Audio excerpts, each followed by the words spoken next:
조용하다고 하면 아무 소리도 들리지 않는 상황을 말합니다. 그리고 사실 진정한 침묵은 지구에서는 경험할 수 없고 우주에서만 느낄 수 있습니다. 네, 우주의 침묵입니다. 이것은 우리 세계 밖에서 느낄 수 있는 침묵의 한 종류입니다.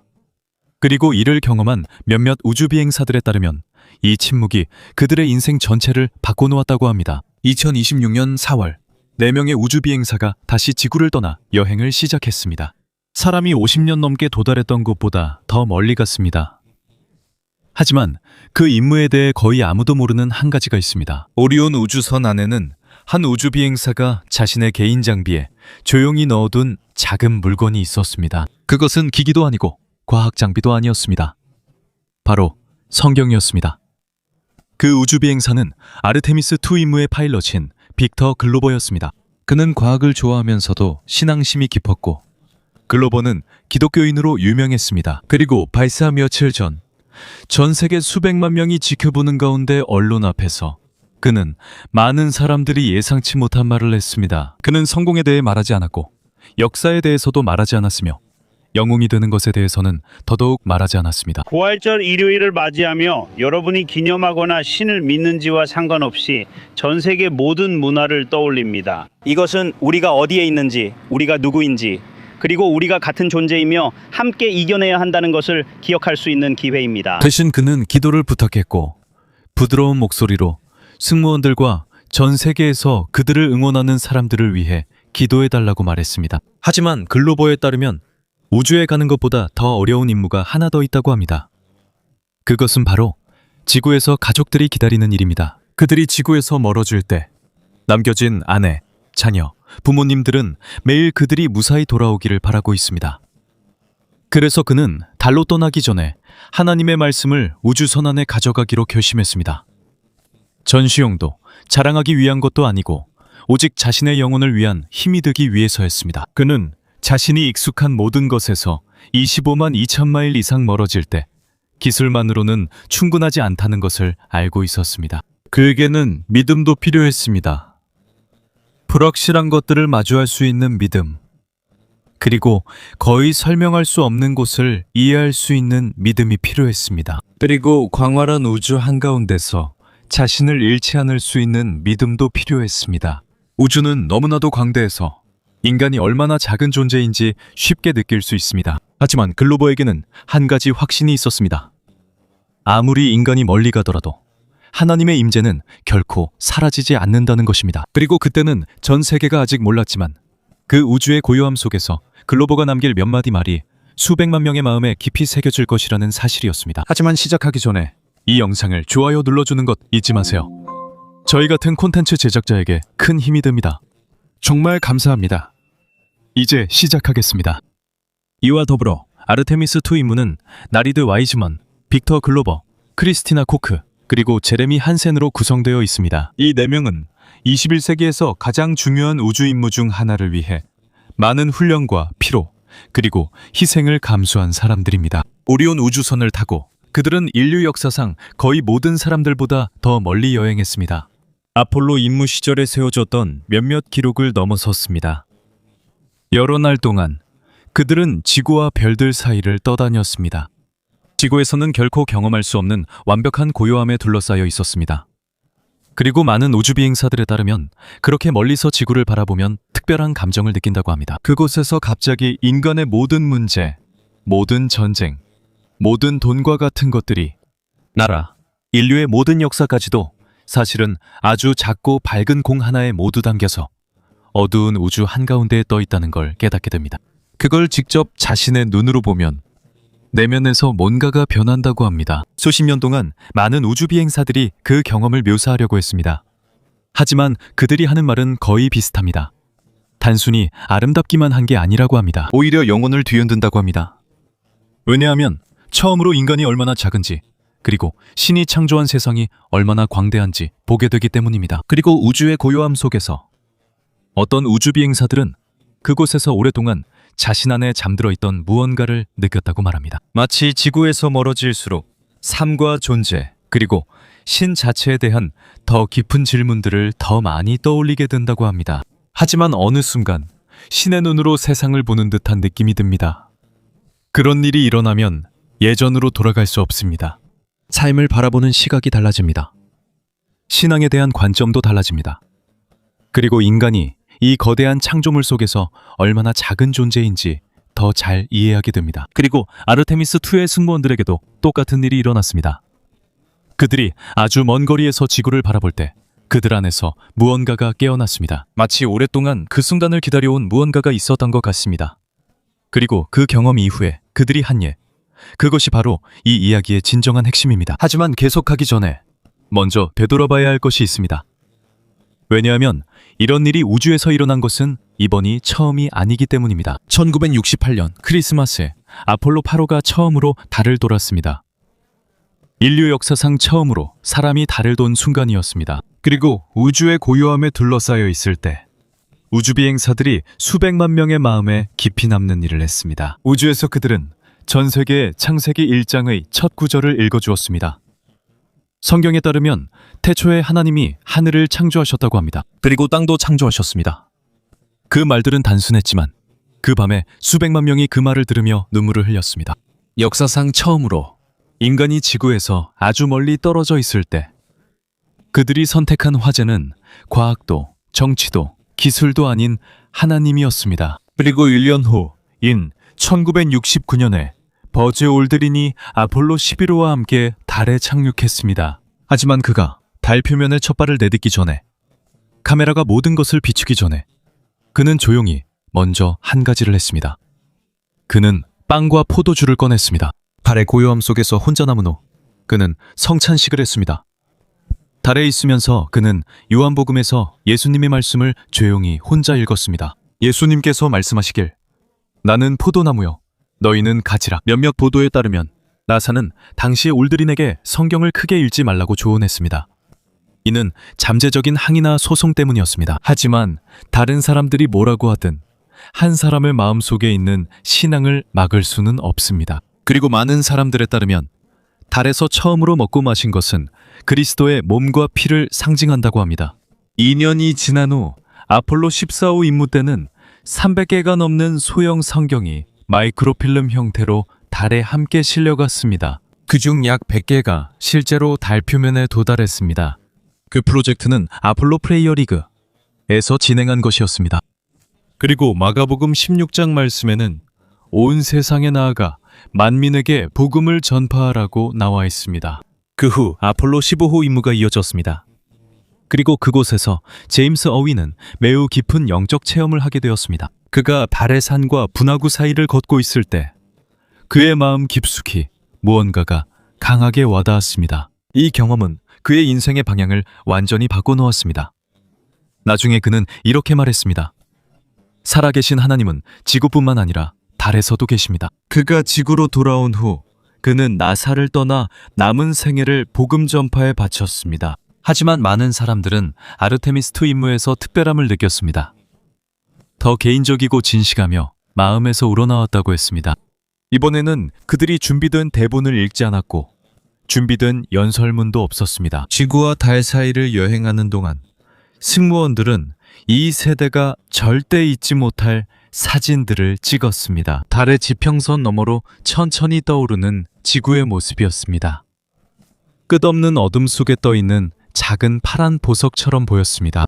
그들은 또한 역사상 거의 아무도 본 적 없는 위치에서 일식도 목격했습니다. 그리고 그들이 달의 반대편을 지나갈 때 그들 앞에 수많은 크레이터가 나타났습니다.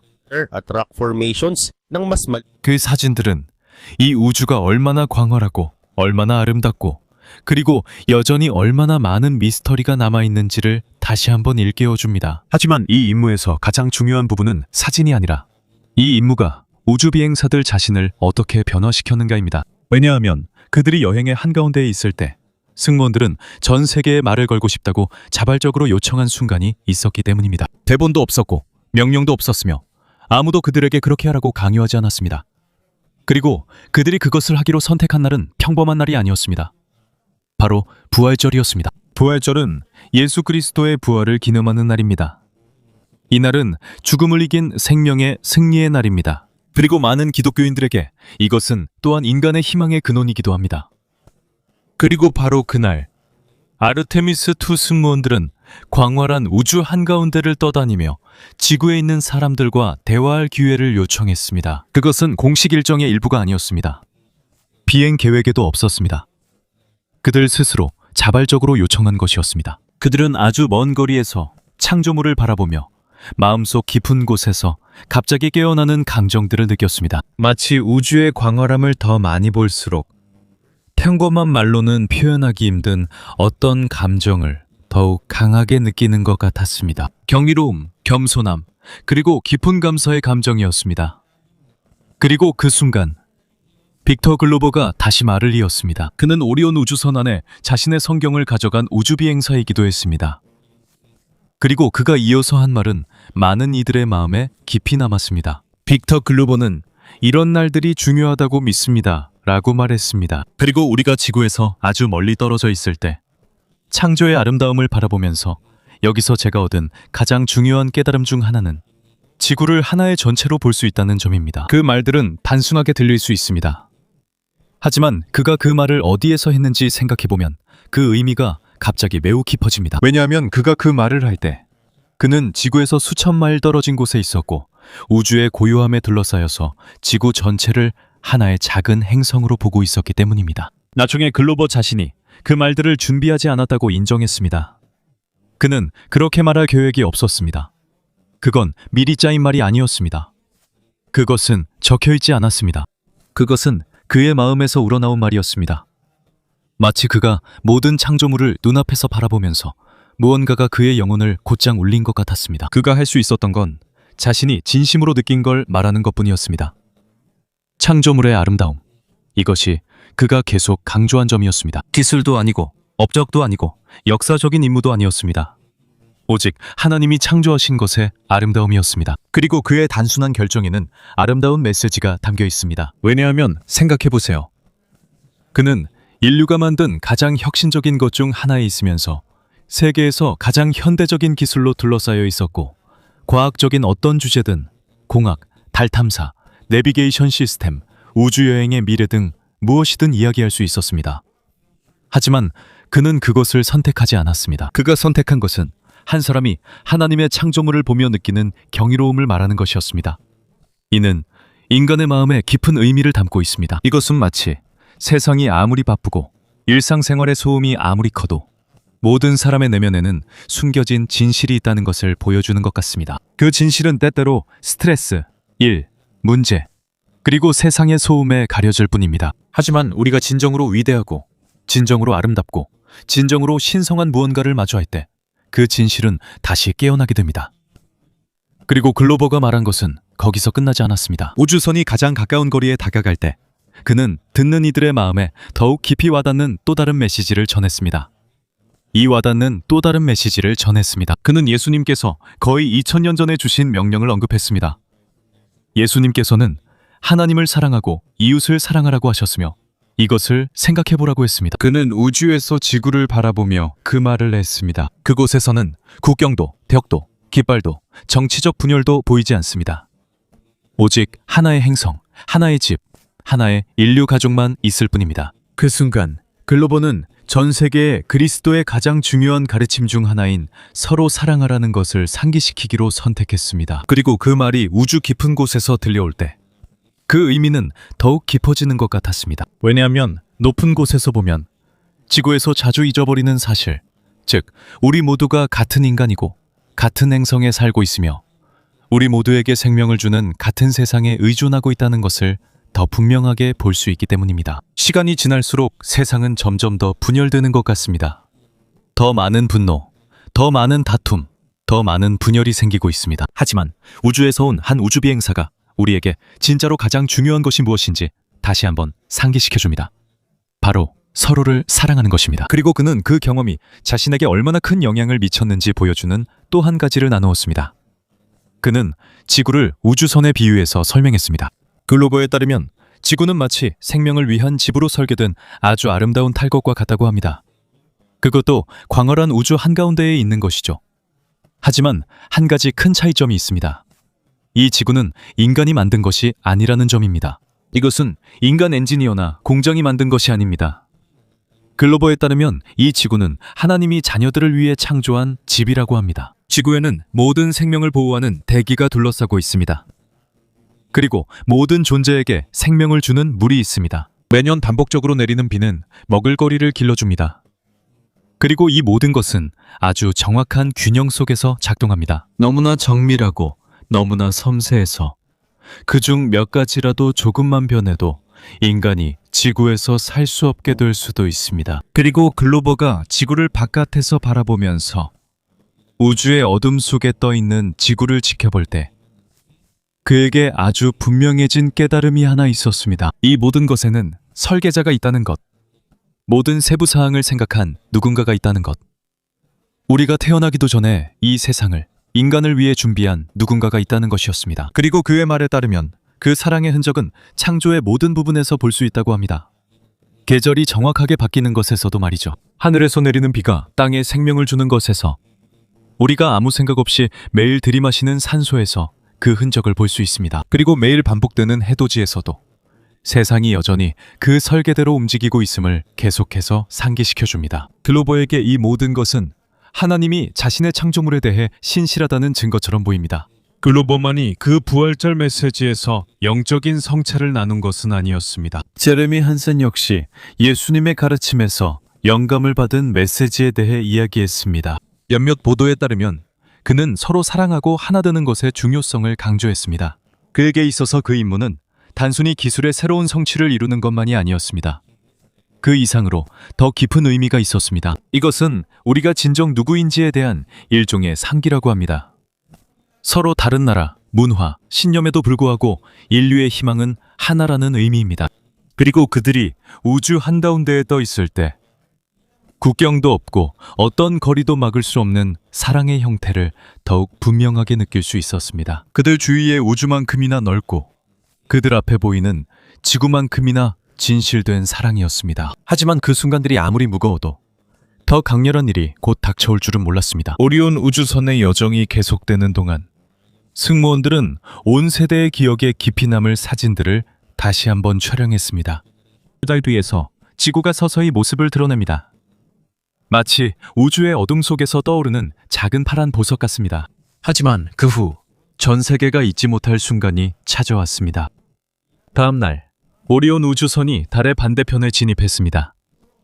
이곳은 지구와의 모든 무선 통신이 끊기는 달의 영역입니다. 그곳에 있으면 신호가 완전히 끊깁니다.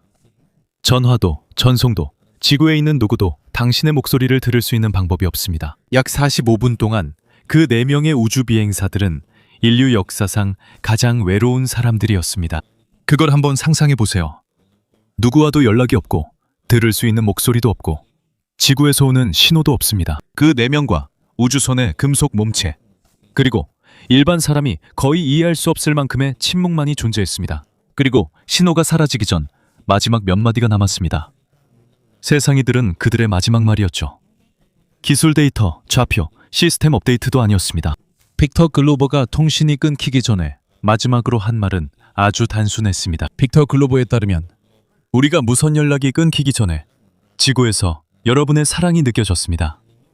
그리고 그 후에는 침묵이었습니다. 완전한 침묵. 45분 동안 오리온 우주선은 달 뒤에 숨어 있었습니다. 송신도 없고 통신도 없고 다른 그 누구와도 어떤 연결도 없었습니다. 나중에 글로버는 그 순간들 동안 자신이 무엇을 했는지 공유했습니다. 그리고 그는 그것을 마치 평범하고 단순한 일인 것처럼 말했습니다. 빅터 글로버에 따르면 그는 단순히 기도를 했다고 합니다. 그 장면을 상상해 보세요. 한 사람이 성경을 들고 달의 뒷면에 있으며 인간이 경험할 수 있는 가장 깊은 고요함에 둘러싸여 있습니다. 그리고 지구에서 모든 목소리가 사라질 때 마치 하나의 목소리만이 남아있는 것 같습니다. 그 목소리는 거리가 막을 수 없는 목소리입니다. 인류의 최첨단 기술이 거의 한계에 다다른 그곳에서도 기도는 끝나지 않았습니다. 사실 오히려 그것은 더 진실해진 것 같았습니다. 그리고 놀랍게도 아르테미스 2와 아폴로 8 미션에서 50년이 넘는 시간 차이가 있음에도 불구하고 비슷한 일이 일어났다는 점입니다. 아폴로 8 미션 때는 크리스마스 기간에 우주에서 창세기를 낭독했습니다. 이번에는 아르테미스 2에서 부활절 일요일에 그리스도에 대한 믿음의 살아있는 증언이 전해졌습니다. 크리스마스와 부활절, 탄생과 부활. 이 두 가지는 기독교 신앙에서 가장 중요한 두 축제입니다. 그리고 둘 경우 모두 인간이 우주에 있을 때 신에 대한 이야기가 자연스럽게 다시 나오게 됩니다. 마치 인간의 마음 깊은 곳에 새겨진 무언가가 우리가 진정으로 영원한 무언가를 마주할 때 더 잘 보이고 깨어나는 것 같습니다. 왜냐하면 진정한 신앙은 쉽게 억제할 수 없기 때문입니다. 이것이 진실이라면 이 말을 하는 사람이 우주에 있더라도, 과학과 기술로 둘러싸여 있더라도, 수백만 명이 당신의 말을 듣고 있더라도 몇몇 과학자들은 이것을 이렇게 부릅니다. 그들은 이것을 오버뷰 이펙트라고 부릅니다. 이것은 많은 우주 비행사들이 보고 나서 경험하는 강렬한 감정적, 영적 반응입니다. 그들 중 다수는 지구로 돌아올 때 전과 달라 보입니다. 더 사색적이고 감정적이며 삶을 깊이 생각하게 됩니다. 하지만 과학에서는 이것을 하나의 효과라고 부릅니다. 하지만 신앙의 관점에서는 이것이 더 오래되고 더 신성한 경험처럼 느껴집니다. 그것은 인간의 영혼이 창조주의 작품과 직접 마주하는 순간입니다. 그리고 더 놀라운 것이 있습니다. 이 우주 비행사들이 느끼고 말한 많은 것들이 수천 년 전에 이미 성경에 기록된 것처럼 보입니다. 글로버는 창조물의 아름다움에 대해 이야기했습니다. 그리고 그 말들은 약 3000년 전 다윗 왕이 시편 19편에 쓴 내용과 비교할 때 갑자기 더 깊은 의미를 갖게 되었습니다. 다윗 왕에 따르면 하늘은 하나님의 영광을 선포하고 궁창은 그의 손으로 하신 일을 나타냅니다. 그 당시 다윗에게는 망원경도 없었고 우주선도 없었습니다. 하지만 수천 년 전 그가 하늘을 올려다보았을 때 그는 글로버가 오리온 우주선 창문을 통해 본 것과 같은 진리를 깨달았습니다. 창조물 자체가 마치 말을 하는 것처럼 보인다는 것입니다.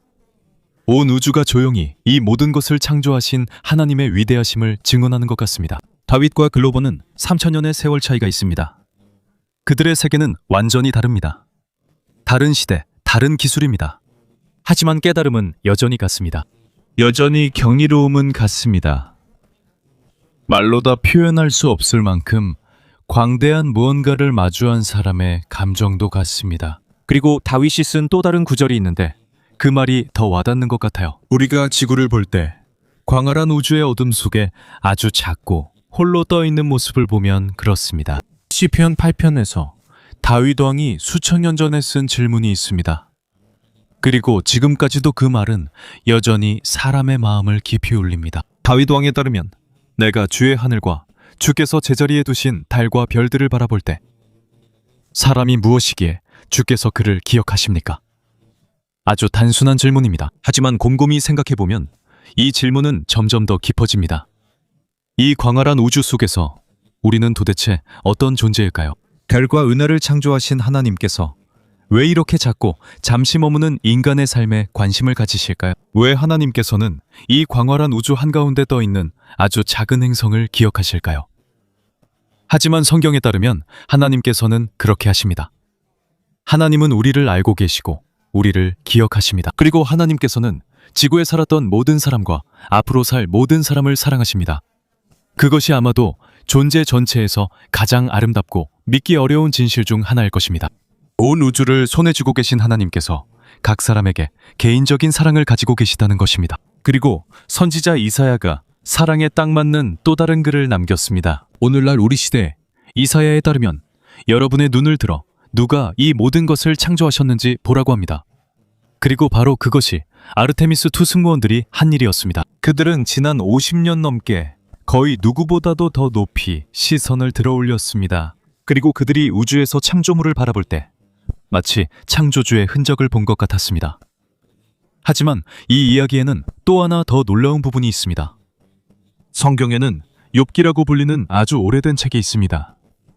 이것은 3000년이 넘는 세월 전에 기록된 성경의 가장 초기 부분 중 하나입니다. 그리고 그 시절에는 인류가 우주에 대해 거의 명확한 이해를 가지고 있지 않았습니다. 그 당시 고대 문명들 중에는 지구가 거대한 기둥 위에 놓여 있다고 믿는 사람들이 있었습니다. 일부는 지구가 거대한 거북이나 신화 속 생물 위에 있다고 믿었습니다. 그것이 당시의 믿음이었습니다. 하지만 고대 시대의 제한된 지식 속에서도 욥은 오늘날까지도 놀라운 글을 남겼습니다. 그 책에 따르면 하나님이 지구를 아무것도 없는 곳 위에 두셨다고 합니다. 한번 생각해 보세요. 3000년이 넘는 세월 전에 한 사람이 지구가 텅 빈 우주 공간에 떠 있다고 썼습니다. 그리고 수천 년이 지난 후에야 과학이 그것이 사실임을 완전히 증명했습니다. 그리고 지금은 빅터 글로버가 직접 자신의 두 눈으로 그것을 보았습니다. 오리온 우주선 안에서 러닝 셔츠를 입고 있을 때 빅터 글로버는 지구가 어둠 속에서 자유롭게 떠 있는 모습을 보았습니다. 기둥도 없고 지탱해주는 것도 없습니다. 그저 우주에 매달려 있을 뿐입니다. 하나님께서 태초부터 세우신 보이지 않는 법칙들에 의해 지탱되고 있습니다. 수천 년 전에 욥이 기록한 것을 이 우주 비행사는 우주에서 직접 보았습니다. 그리고 많은 신앙인들에게 그것은 매우 깊은 의미를 가지고 있습니다. 소대의 한 사람이 과학이 수천 년이 지나서야 발견한 사실을 어떻게 알 수 있었을까요? 많은 사람들에게는 오직 한 가지 답이 있습니다. 하나님의 말씀이 진실하다는 것입니다. 그리고 그 후 전체 임무 중에서 가장 강력한 부분이 찾아왔습니다. 수백만 명의 마음에 깊이 새겨진 순간이었습니다. 글로버가 창조의 아름다움을 본 후 예수님의 이웃사랑 명령을 상기시킨 후 달의 뒷면에서 가장 깊은 침묵 속에 기도한 후 그는 온 지구에 울려 퍼지는 말을 했습니다. 빅터 글로버에 따르면 우리는 예수님이 필요합니다. 우리가 지구에 있든 달 주위를 돌고 있든 우리는 예수님이 필요합니다. 그리고 그 말을 한 사람이 누구인지 생각해 보세요. 목사도 설교자도 신학자도 아닌 바로 나사 우주비행사였습니다. 달 궤도에서 직접 창조의 광대함을 본 과학자입니다. 그리고 그렇게 먼 거리에서 지구 전체를 바라본 후 그의 마음에 깊이 새겨진 결론은 바로 인간에게 예수님이 필요하다는 것이었습니다. 왜냐하면 그가 광대한 우주와 하나님의 위대함에 둘러싸여 있을 때 그 진실이 그에게 너무나도 분명해졌기 때문입니다. 그리고 이것은 복음의 핵심과 직접적으로 연결되어 있습니다. 하나님께서 이 세상을 사랑하신다는 것, 그리고 이 행성을 인류의 집으로 세심하게 설계하셨다는 사실입니다. 전쟁, 분노, 분열, 그리고 인간의 반복되는 실수에도 불구하고 하나님은 여전히 우리를 사랑하십니다. 기독교 신앙에 따르면 하나님은 증명을 위해 아들을 보내셨고 이것이 복음입니다. 그것이 거의 2000년 동안 사람들의 삶을 변화시킨 좋은 소식입니다. 그리고 오늘날 바로 그 깊은 우주에서 한 우주비행사가 그것을 다시 선포했습니다. 복잡한 방식이 아니라 너무나도 광대한 무언가를 본 사람이 평범한 말로는 더 이상 의미를 담을 수 없을 정도로 단순한 말로 전한 것입니다. 그리고 결국 믿음만이 남았습니다. 어쩌면 그것이 아르테미스2 이야기 전체에서 가장 아름다운 부분일지도 모릅니다. 왜냐하면 설교도 없었고 종교 프로그램도 없었고 어떤 의도도 없었습니다. 단지 한 사람이 성경을 우주로 가져가서 창조의 아름다움을 보고 그가 느낀 창조의 아름다움과 이웃을 사랑하라는 명령, 그리고 인간이 예수님을 필요로 한다는 사실에 대해 더 이상 침묵할 수 없었던 것입니다. 이 모든 것은 경계가 사라지고 분열이 사라지며 오직 중요한 것들만 남는 곳에서 말해졌습니다.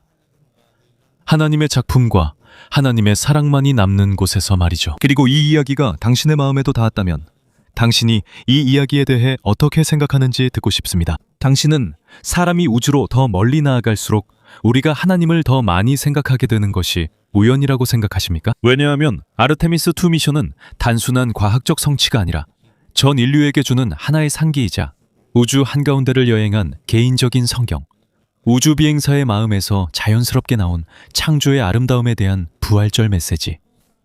달 뒤편의 침묵이 시작되기 전 지구가 마지막으로 들은 예수님의 말씀, 심우주에서의 기도, 그리고 우리가 예수님이 필요하다고 말한 우주 비행사가 있었기 때문입니다. 아폴로 8호 이후 50년이 넘는 시간이 흐른 뒤 인류는 다시 심우주로 돌아왔고 다시 한번 인간은 하나님을 찾은 것 같습니다. 아무리 현대과학의 망원경이 강력해도, 아무리 인간의 우주 연구가 멀리 나아가도 지금까지 지구와 같은 행성은 단 하나도 발견되지 않았습니다. 오늘날까지도 이 세상은 알려진 우주 전체에서 여전히 특별하게 남아 있습니다. 그리고 많은 신앙인들에게 그것은 우연이 아니라 설계이며 창조주가 자신의 작품에 남긴 서명과도 같습니다. 인류가 다른 행성에서 생명을 계속해서 찾고 있지만 지구는 여전히 유일하게 남아 있습니다. 마치 조용히 증언하듯이 누군가가 이곳을 설계했고 비전했으며 인간이 이해할 수 있는 것 이상으로 이곳을 사랑하고 있다는 것을 보여줍니다. 그리고 우리에게도 이것은 예수님께 진정한 믿음을 가지고 살아가라는 초대입니다.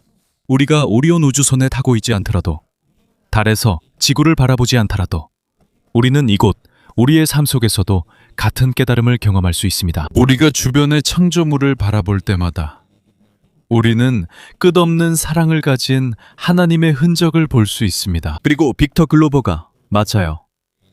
우리는 매일의 삶에서 기쁜 날에도 힘든 밤에도 성공할 때에도 문제의 시기에도 예수님이 필요합니다.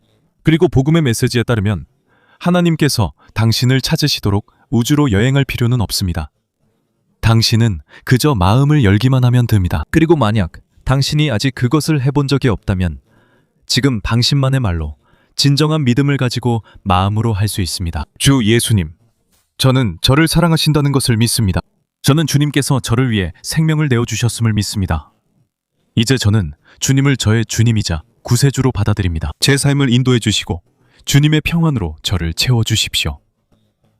그리고 만약 여러분이 그 기도를 진심으로 드렸다면 오늘 여러분의 삶에 새로운 무언가가 시작되고 있을지도 모릅니다. 그리고 이것을 기억하세요. 낮이든 밤이든 하늘을 바라볼 때마다 여러분은 텅 빈 우주를 바라보고 있는 것이 아닙니다. 여러분은 하나님의 창조물을 보고 있습니다. 하나님의 위대함은 이루 말할 수 없고 그분은 은하계도 손에 쥘 수 있지만 사랑은 여러분 가까이에 있습니다. 여러분의 다음 숨결보다도 더 가까이 있습니다. 그리고 그분이 필요할 때 그냥 그분께 말씀드리세요. 완벽한 말을 할 필요는 없습니다. 그분은 진심 어린 마음의 외침을 들으십니다. 달 궤도에 있든 이 지구의 조용한 방에 있든 상관없습니다. 그리고 이 이야기의 영감을 받았다면 이 이야기를 들어야 할 다른 사람들에게도 나눠줄 수 있습니다. 때로는 단 하나의 이야기만으로도 당신을 깨울 수 있습니다. 그리고 오랫동안 마음속에 기다리고 있던 믿음을 다시 일으킬 수 있습니다. 오,